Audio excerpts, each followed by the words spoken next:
Hello and welcome to this episode. I am Miss Media and today we are speaking about none other than Julius Mkhwanazi. Now you'll remember Julius Mkhwanazi is the man who's accused of being behind Cat Matlala's vehicles being registered as if they belong to Ekurhuleni Municipality. But the question now is, why would he do this? Well, he's at the Madlanga Commission answering to those claims. Before we speak about everything else, let's speak about the money. Now Mkhwanazi has admitted that he has taken more than 70,000 rand from Cat Matlala, and these monies were paid into his bank account right around the time of the blue light scandal. Now, it will be very interesting to see how he convinces the commissioners that this was not a bribe. He has said he was very close with Matlala and that Matlala was like a blood brother to him. He became known as what the media termed the blue light blesser. This is after News 24 journalist Jeff Wicks put through an inquiry to the media department of EMPD, asking them if companies like Cat VIP were able to use blue lights and if those vehicles were registered under Ekurhuleni. Now, this entire thing has been blown open. It has led us to finding out more allegations about what has been happening at Ekurhuleni, particularly at EMPD. Currently, Julius is at the commission drinking what seems like gallons upon gallons of water as he nervously answers questions. So far, he has gone through his entire statement and he's under extreme grilling by the commissioners as they work to find the truth. So welcome to today's episode. I am Miss Media, and please do remember to subscribe, comment and share this video. And please do remember I am on other platforms. I am on TikTok, I am on Facebook, and I am on IG as well. It is Miss Media on all platforms, and you'll see the same profile picture that you see here on YouTube. So let's talk about Julius Mkhwanazi and why his testimony is so important. It seems like the Madlanga evidence leaders had set out a day to see him, but it is quite clear now that a day will not be enough. And part of the reason for that is because there is a large amount of allegations against him, but also he's being very evasive as he answers questions. He does not understand many of the questions, and he also answers questions that have not been posed to him, which seems to be lengthening the amount of time that he needs to cover each theme. On top of that, he's also told commissioners many times that he has forgotten details or that he did not have his gadgets because he was suspended and therefore does not know details of things. So all of this has caused his testimony to be much longer than anticipated. So far, he has spoken about the blue light scandal, and what he has said about this scandal is that he received vehicles from Cat Matlala, who wanted to donate these vehicles to EMPD. He has said several times that he was excited about the donation and he felt that he was doing something good. And he says he took the donation letter to their fleet management section where they were registered under Cat VIP. But here's the trouble with his testimony. He says he actually never received the vehicles. So this then begs the question, and this is something that the commissioners asked: how do you know what those vehicles were being used for in the time that they were registered under Ekurhuleni? And the reason why they say in the time is because later on he was ordered to deregister the vehicles, but for a period of time they were registered under the Ekurhuleni Municipality. And Julius has not been able to answer this question to say what were these vehicles doing in that time. Instead, he has said he does not know what these vehicles were doing in that time. So that really does implicate him somewhat, and it begs the question, what if criminal activity was carried out using those vehicles? It would then automatically be blamed on Ekurhuleni,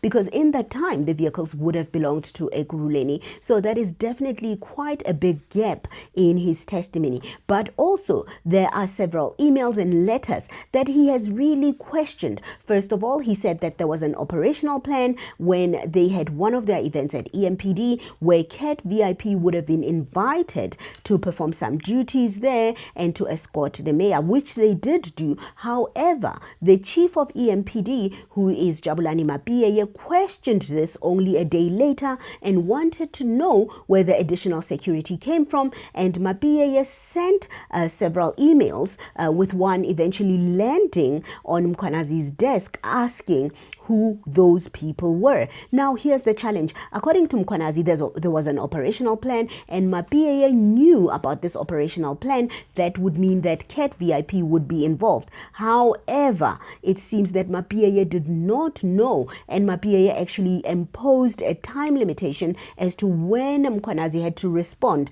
about Cat VIP being present at the event. As a result, there is an email that has been sent from Mkhwanazi's email address addressing Mapiyeye and giving Mapiyeye the information he asked for and explaining that the additional security was from Cat VIP, also saying that there is an operational plan that was put in place for such an event. And he also says the operational plan was confidential and he did not attach it to that email. However, during his testimony, Julius Mkhwanazi says he believes that email that was allegedly sent by him does not belong to him. He says the language on it does not seem like something he would write. Particularly, he had issue with the phrase asset management. He says that's not a phrase he would write. And he says he does not write long emails, so he does not believe that email is from him. He's not outright denying it. He says he does not remember and he does not believe the email is from him. And he's essentially tasked the commission with figuring out if this email is real or faked. He says that he believes Rivo Spies, who is the former deputy commissioner of EMPD, has faked this email. But that is also not the only document that he believes Spies faked. He also believes that an operational plan that Spies furnished to the Madlanga Commission was also faked. So there is quite a lot of work in that testimony that the commission still has to do to verify these documents. But that was part of his testimony. He has not finished answering questions. Another issue that he did address was the issue of him being accused of being part of a murder concealment. This is allegedly a murder that was carried out by a group of rogue EMPD officers who were working with civilians and who are accused of allowing civilians to masquerade as EMPD officers. This group of officers and these civilians allegedly went to a place where they demanded to see some items that these people had allegedly stolen and hidden in the house. However, they used what we call tubing, which is a torture method to interrogate the person that they found at the house. Allegedly, they interrogated this person to their death, essentially until the person was unalived. This is testimony that was given by Rivo Spies, but the nail on the coffin for this one is that there is a witness who has now turned state witness who says he was present at the event where this person was murdered. And he says after the murder was conducted, the group of officers then called Mkhwanazi to the scene, and he says Mkhwanazi arrived, and when he arrived, he gave instructions to these people as to how to conceal the murder.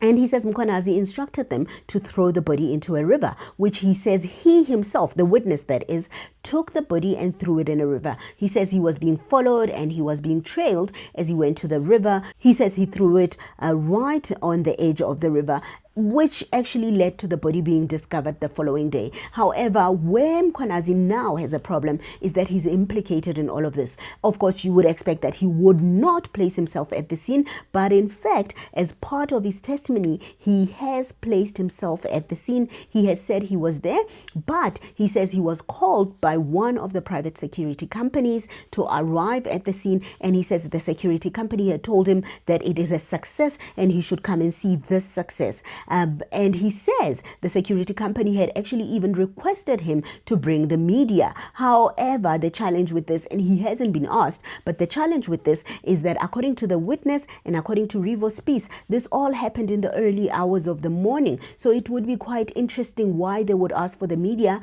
that early in the morning. But those are issues yet to be discussed in Mkhwanazi's testimony. The problem, though, with what has happened so far is that Mkhwanazi says he was at the scene for 2 to 3 minutes and that it had nothing to do with anybody being killed and it had nothing to do with anybody being thrown out. Of course, this is still to be tested by the commissioners. So it would seem that Mkhwanazi does find himself backed into a bit of a corner. If you are still here with us, thank you very much for staying this long, and please do remember to subscribe to my channel, and please remember to share the video and comment. And I am on other platforms, and it would really be fantastic if you could subscribe there as well, and if you could follow there as well. It is Facebook, Twitter and Instagram, and you will look for Miss Media. So let's get back to the things that Julius Mkhwanazi has not yet discussed. There are quite a lot of allegations against him.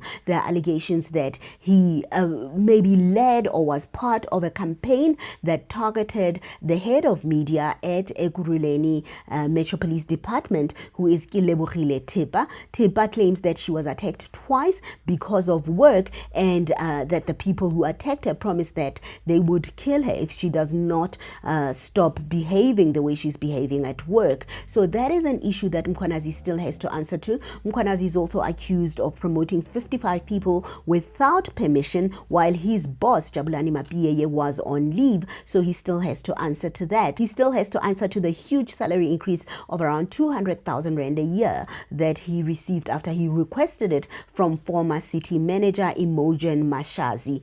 Julius Mkhwanazi also has to perhaps speak more in depth about the issue of the person who was killed and whether he was involved or not in that situation. His testimony, or rather him answering questions from the commissioners, may take a lot longer than expected. So far, this is what we know about Julius Mkhwanazi and his testimony at the Madlanga Commission. But the big question is, do you think Mkhwanazi can convince the commissioners that he is innocent? And do you think his nerves have something to do with whether he's guilty or innocent in the things that he's accused of? Let me know your thoughts in the comment section. And lastly, please do remember to subscribe, share the video and comment as well. And please do remember to also follow me on Facebook, Twitter and Instagram. And yeah, that's it for today. I'll see you next time.